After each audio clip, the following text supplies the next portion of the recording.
그다음에 3-2는 조합의 당사자 능력 등에 관한 조문이네요.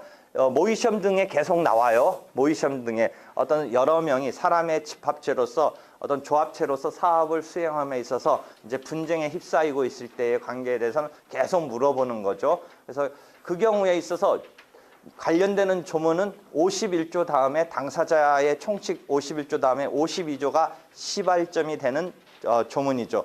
원래 당사자 능력 등은 권리 능력의 민법의 개념을 따라 쓰는데 소송법에 나름대로 52조가 권리 능력 없는 단체라도 그 대표자 또는 관리인의 정함이 있다면 당사자 능력이 있다라는 조문을 하나 소송법에서 배치하고 있죠. 그럼 민법적으로 권리 능력 없는 사단, 사람의 조직체로서 권리 능력이 없는 사단이란 하나의 어떤 유형을 생각하는데 그것에서 좀 나가서 채권법상의 어떤 전형계약 중에 하나인 조합계약이라는 개념이 있어서 이게 사람의 어떤 집합체로 등장하는 이런 또 하나의 유형인데 우리 소송법에서 52조가 얘기하고 있는 그 필요성에 따라서 권리 능력 없는 사단의 주체성을 인정하고 있는 그 취지를 조합의 경우까지 취지를 확장하려는 이런 주장이 학설에서 주장되고 있지만 실무에서는 조합은 권리 능력 없는 사단과 구별된다는 전제 하에 52조는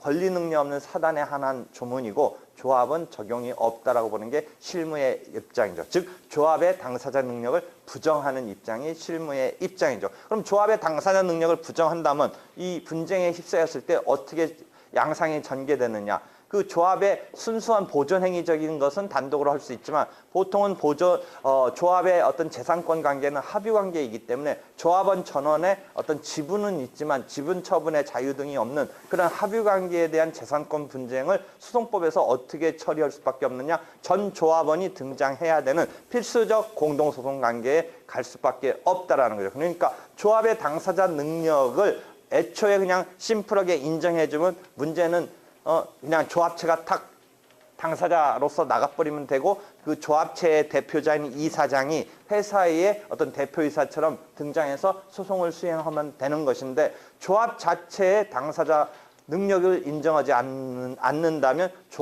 전 조합원이 예컨대 10명이면 10명이 X1부터 X10으로 등장해야 된다는 거죠. 그래서 소장이 이렇게 작성이 되는 두 가지의 상황에서 조합의 당사자 능력이 인정된다면 원고가 무슨 조합하고 그 대표자가 이사장 누가 아무개 누가 이렇게 등장하는 식으로 소장이 쓰이게 되고 만약에 조합의 당사자 능력을 부정한다면 어떻게 등장하냐면 조합원 X2, X3에서 X10이 등장하게 된다라는 차이가 있죠. 그 다음에 이게 전원이 등장하지 않으면 안 되는 필수적 공동소송 관계에 있다라는 것이죠. 여기서 시작하는 거죠. 그래서 그럼 이렇게 조합에 대해서 당사자 능력을 인정할 거냐가 이제 첫 번째 쟁점이고 만약 조합에 대해서 당사자 능력을 부정한다면 이런 식의 소송이 되는데 여기서 쓰일 수 있는 게 53조의 선정 당사자 제도가 쓰일 수 있다라고 즉 조합 자체의 당사자 능력을 인정한다면 조합이 나서면 되는데 조합 자체의 당사자 능력이 인정되지 않기 때문에 전 조합원이 등장해야 되는 것에 대해서는 53조의 선정 당사자 제도를 이용하면 되지 않겠느냐가 하나의 어떤 인정하지 않을 때의 불편함에 대한 제도상으로 이용할 수 있는 것을 예로 들고 있죠. 그래서 53조 선정 당사자제도는 공동의 이해관계 있는 다수자가 있을 때 그자들 가운데서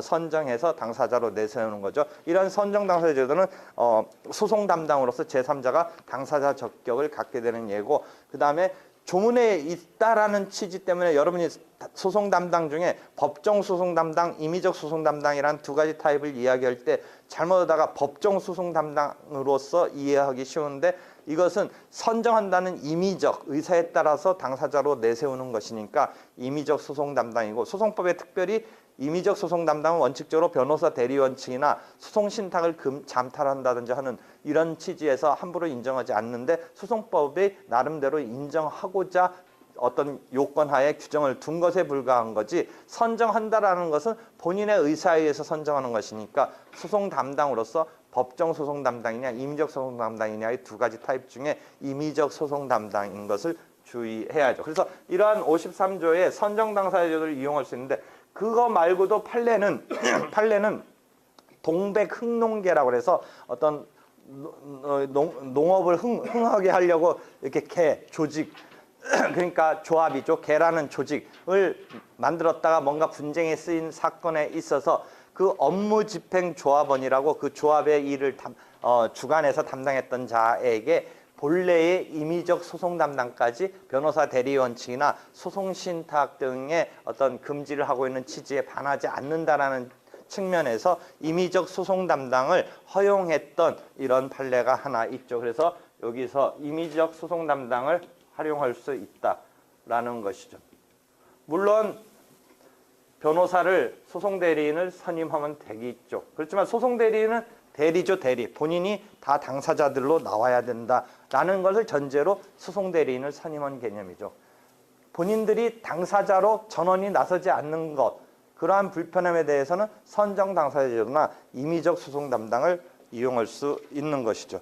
이렇게 해서 조합을 둘러싼 소송 수행은 이제 필수적 공동소송과 관련해서 이렇게 전개가 되는데, 그럼 이제 필수적 공동소송에 관한 일반론으로 다시 들어가서 본다면 전원이 소송을 수행하지 않으면 안 된다라고 했을 때, 전원이 소송을 수행하지 않으면 안 된다고 했을 때 일부의 자가 뭐 어찌됐건 이해관계에 있어서 다 호흡을 같이 맞추는 게 아니라 일부의 자가 소송을 안 하는 식으로 흘러가면 이게 어떻게 되겠어요? 전원이 소송을 하지 아니하면 안 된다라는 게 필수적 공동소송인데, 뭐 선정당사자 제도를 이용하든 임의적 소송 담당을 이용하든 해서 좀 간이화 심플화 시킬 수 있는데, 지금 이제 문제는 애초부터 나는 그냥 그 소송까지는 갈 생각 없다라는 식으로 여기에 협력적인 일사불란한 움직임에 뭔가 비토를 놓는 사람이 있으면 이 관계에 어떻게 소송을 수행하느냐의 문제에 봉착을 해요. 전원이 소송을 수행하지 않는다면 당사자끼리 흠결로 부적법 각하가 되니까 그런 점이 있게 되네요. 그래서 그런 경우에서 더 확장해서 생각해 본다면, 일단 여러분이 전원이 소송을 수행해야 된다. 필수적 공동소송 관계, 예컨대 조합의 뭐 합의 관계라든지 했을 때의 조합원, 거기까지는 됐는데, 그러면 일부의 자가 소송을 수행하지 않는 상황에서의 그 소의 운명은 부적법 각하가 된다. 거기까지 또 이해됐네요. 근데 이제 그러니까 실제 또 모의 문제에서 하나 뭘 물어봤어요? 그렇게 해서 제대로 소송을 수행하고 있는데 한 명이 또 뭔가 안 맞아가지고 땡깡성으로 나 소송 안 하겠어 하고서 소취하를 했다라고 생각해보세요. 한 명이 소취하를 한 명이 해버리면 어떻게 되냐? 여러분이 필수적 공동소송과 통상의 공동소송은 기본적으로 잘 이해하고 있는지 모르겠는데, 필수적 공동소송은 합의를 확정 때문에 65조, 66조, 67조에서 67조의 규율에 따른다라고 이야기했어요. 67조의 규율에 의해서 가는 건데, 그 필수적 공동소송은 합의를 확정을 위해서 전원이 소송을 수행하면서 어떤 공통적으로 통일적으로 이렇게 절차 진행이 연동돼서 움직이는 거예요. 만약 그게 통상의 공동소송이라면 독립적으로 움직이는 건데, 한편 필수적 공동소송이라도 여러분이 그 합의를 확정을 가야 된다라는 것을 그 사람들한테, 여러 명한테 뭔가 집합적으로 단체적으로 한다라는 개념으로 이해하면 안 되고, 필수적 공동소송도 개인의 소송이에요. 한 절차에 지금 같이 걸려들어 있는 개인의 소송인데, 통상의 공동소송 관계는 그 개인의 소송이 판결이 다 중구난방으로 나와도 상관없는 거예요. 애초부터 그냥 지사건 지가 진행해서 집판결 받는 건데 그게 한 절차에 모아져 있는 것에 불과한 거예요. 근데 필수적 공동소송은 개개인의 각각의 사건인 건 맞는데 판결이 어느 한쪽으로 가지런해야 돼요. 그런 차이예요. 그것을 마치 집단적으로 단체적으로 어떤 필수적 공동소송의 합의를 확정의 개념을 그렇게 이해하면 안 되고, 필수적 공동소송도 자기 사건 자기 혼자 진행한다라는 기본 개념에서 그 판결이 한쪽으로 가지런해서 나와야 되기 때문에 절차 진행이 연동돼서 진행하는 것이다. 그게 66조의 독립의 원칙에 대해서 67조가 특칙성으로 필수적 공동소송에 관한 규정을 두고 있다라고 이야기를 하는 거예요. 그랬을 때 이 소취하, 좀 아까 같은 모의 문제에 나온 문제에서 한 명이 소취한다? 할 수 있어요. 소취하라는 것은 처분권주에 관련해서 우리가 1대1 사건에서 심플하게 생각하면 자기 소송 냈다가 자기가 취하하고 그래서 소송 계속이 소급적으로 소멸되고 하는 이런 소취하라는 처분권주의가 소송 종료 단계에서 발현되는 그것을 필수적 공동소송 관계에 있는 자 중에 일부가 한다라는 개념을 설정은 할 수가 있어요. 그래서 한 명이 나 소송에서 이탈하겠다라고 해서 소치하를 했을 때 이 소송이 어떻게 되겠느냐의 문제예요. 그런 것이 한번 모의 문제 등에서 나왔는데 결과적으로 67조의 1인의 행위는 전원이 이익되는 한도에서 의미가 있게 되니까 그 1인의 소치하는 무효이다. 이런 식이 2007년 판례나 학설의 입장이에요. 1인의 행위로서 전체적으로 불리한 행위로서 그 소치하는 무효이다인데 나는 그냥 꼭 그렇게 볼 거냐 해서 소치하 자체는 허용되는 자유롭게 할 수 있는 거 아니냐. 다만 소치하됨으로써 전체적으로 그 소의 운명은 부적법 각하될 수밖에 없지 않는가 이런 생각까지는 해보는데 그건 내 이야기니까 또 무시를 해도 되고요. 하여튼 지금 일반적인 교과서 입장은 그다음에 판례가 하나 2007년도에 조합 사건은 아니고 필수적 공동소송에 관련된 사안에서 1인의 소치하는 부적법 무효이다 이런 판례가 한번 나왔고 학설도 대체적으로 그렇게 이야기를 하는 것이죠. 그러니까 여러분이 이제 거기까지는 교과서적인 얘기인데 여기서 이제 우리의 문제점은 이제 문제로 내가 생각해 보는 거는 그렇게 이제 정도에 정리된 건 이미 다 지식으로서 익히고 있는데 지금 이 필수적 공동소송 관계에 있는 자가 소치하 때문에 생각나는 게 있는데 이게 애초부터 소송을 안 하겠다든지 중간에 이 사람들 간의 의견이 이탈이 되면 이게 어떻게 될 건지를 한번 생각해 보세요. 애초부터 자 우리 같이 싸우자 하는데 어떤 한 사람이 소극적이었을 때 일부만 소송 내면 결국 그 소의 운명은 부적법 각하되거든요. 전체적으로 같이 전원이 당사자가 되지 아니하였기 때문에 부적법 각하되는데 일부만 그럼 어떻게 하겠느냐. 한 명이라도 소를 안 내겠다는 사람이 있었을 때 이게 필수적 공동소송 관계에서 어떻게 되겠냐. 이런 생각 해본 적이 있어요? 생각해보세요. 여러분 어떤 지금 뭐 여러분의 어떤 여러 명이 뭔가 하려는데 한 명이 안 하겠다. 술 먹으러 가자 하는데 한 명은 나는 뭐 커피 먹겠다 하면 너 커피 먹으러 가라 하면 되는 거의 문제면 심플해지는데 여기서 뭐 무슨 술을 먹냐 요새 세상에 술 먹는 사람이 어딨냐 라고 했을 때 그렇게 그럼 넌 너대로 해라 라고 하면 되는데 지금 이건 그게 안 되는 거예요. 다 같이 술 먹으러 가야 돼요. 가야 되면. 근데 한 명 안 가겠다는 걸 어떻게 해요? 술집사 안 받아주네 야. 한 명 안 빼놓고 가면 거기서 그 사람까지 다 와야 된다는데 이거 어떻게 해요? 그래서 일단은 한 명 빼고 쓱 들어갔어요. 한 명 빼고 쓱 들어갔는데 주인이 한 명 없다. 한 명 없다. 지금 막 이러고 있어요. 그럼 어떻게 해요? 지금 그런 상황에 대해서. 그 한 명이 마저 들어오지 않으면 부적법 각하되게 생겼네요.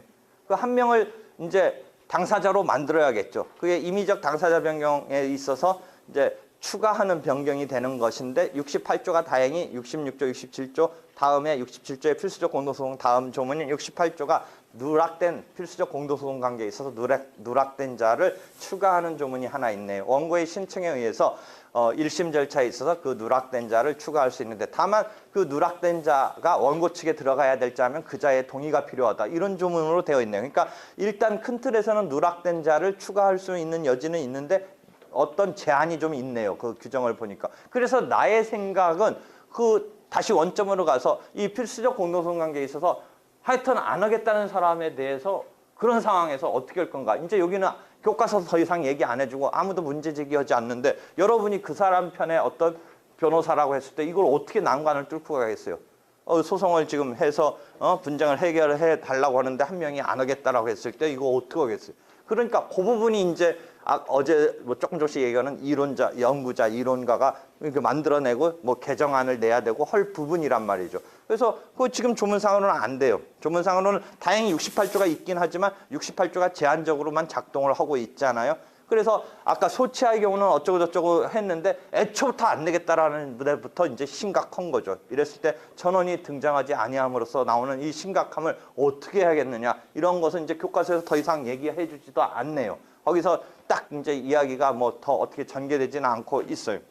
그랬을 때 거기서 이제 뭔가 생각해야 되는데 결국 생각해내는 거는 강제로 그 사람을 끌고 들어서서 참가시키거나 강제로 공동소송을 강제해야 되는 뭐 이런 어떤 제도를 만들 수밖에 없어요. 그렇게 된다면 그 한 명 안 하겠다는 사람을 뭔가 강제로라도 소송 도중에 참가시킨다든지 애초에 당사자로 만들기 위한 그런 강제 참가라든지 뭐 굳이 뭐 용어를 만든다면 그런 68조에 지금 어떤 누락된 자를 추가하는 것보다 조금 더 일반적인 어떤 규정이 필요하지 않을까 이런 생각 등을 할 수도 있는 그런 것이 이제 연구자나 어떤 이론으로서 또는 개정안으로서 이렇게 이야기 등을 해야 될 부분이에요. 하여튼 다시 돌아와서 실제 시험에 있어서는 소치하가 1인이 했을 때 필수적 공동선관계에서 어떻게 될 거냐 이런 것까지가 한번 나온 적은 있어요. 그래서 이러한 조합의 당사자 능력을 둘러싸고 소송을 진행함에 있어서에 등장하는 문제를 생각해 봤어요. 그렇게 해서 3-2까지 하고요.